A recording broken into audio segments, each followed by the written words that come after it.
আসসালামু আলাইকুম। মাঠে ঘাটে ইউটিউব চ্যানেল থেকে সবাইকে আন্তরিক শুভেচ্ছা ও অভিনন্দন জানিয়ে শুরু করছি আজকের ভিডিও। তো যারা আমাদের চ্যানেলে নতুন অবশ্যই সাবস্ক্রাইব করবেন। এখনও যারা সাবস্ক্রাইব করেননি তাদেরকে সাবস্ক্রাইব করার জন্য অনুরোধ করা হইল, আর যারা সাবস্ক্রাইব করেছেন তাদেরকে অসংখ্য ধন্যবাদ। তো ভাই সাহেব ভালো আছেন? আলহামদুলিল্লাহ। আপনি পাট ভালো আছেন? আলহামদুলিল্লাহ। পাট ক্ষেত নিরাইতাছেন? হ্যাঁ ভাই।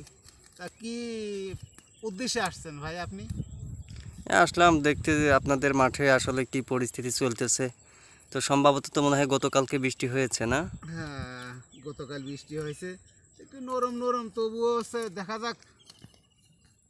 টুকটাক করে হচ্ছে এখন ঘাসগুলি ফেলে দিয়ে সার দিই। এখন তো হচ্ছে সার না দিলে পরে হচ্ছে ভালো হবে না, তারপরেও প্রচণ্ড খরার জন্য হয়নি। তা এখন তো বৃষ্টি হয়েছে গতকালকে, তো দেখা যাচ্ছে তো আপনার জমি নরম নরম লাগতেছে। এখন বৃষ্টি গতকাল হয়েছে, গত রাত্রি ধরা চলে, এবং আজকে যে গরম পড়তেছে হয়তো হইতে পারে। তা দেখলাম যে বসে থেকে কী করব, আস্তে আস্তে ঘাসগুলি হচ্ছে ফেলিয়ে দিই। তো আপনার এখন এই পাটের ক্ষেত, এখানে আপনি কি সার রোপণ করতে চাচ্ছেন?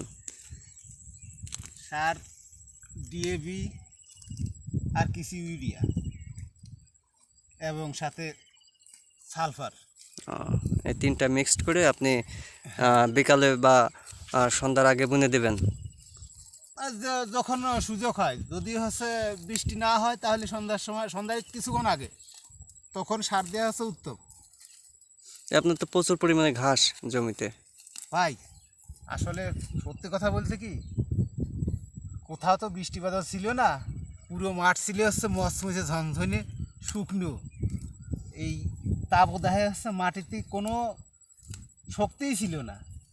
আর এই ঘাস হচ্ছে এই 2 দিন বৃষ্টি হয়েছে, যাই হোক 1 সপ্তাহে 2 দিন বৃষ্টি হয়েছে, বৃষ্টির কারণে ঘাসটা হচ্ছে বাড়িয়ে গেছে এবং ক্ষেতটাও বাড়িয়ে গেছে, সুযোগ পাইনি। আচ্ছা, তো যাই হোক, যারা এই পাটের ক্ষেত পরিচর্যা করবেন তারা অবশ্যই আপনারা পাট একটু পাতলা করে দিবেন যাতে পাটটা মোটা হয় এবং পাটটা অনেক সুন্দর হয়। তো এই বলে আজকের ভিডিও শেষ। আল্লাহ হাফেজ।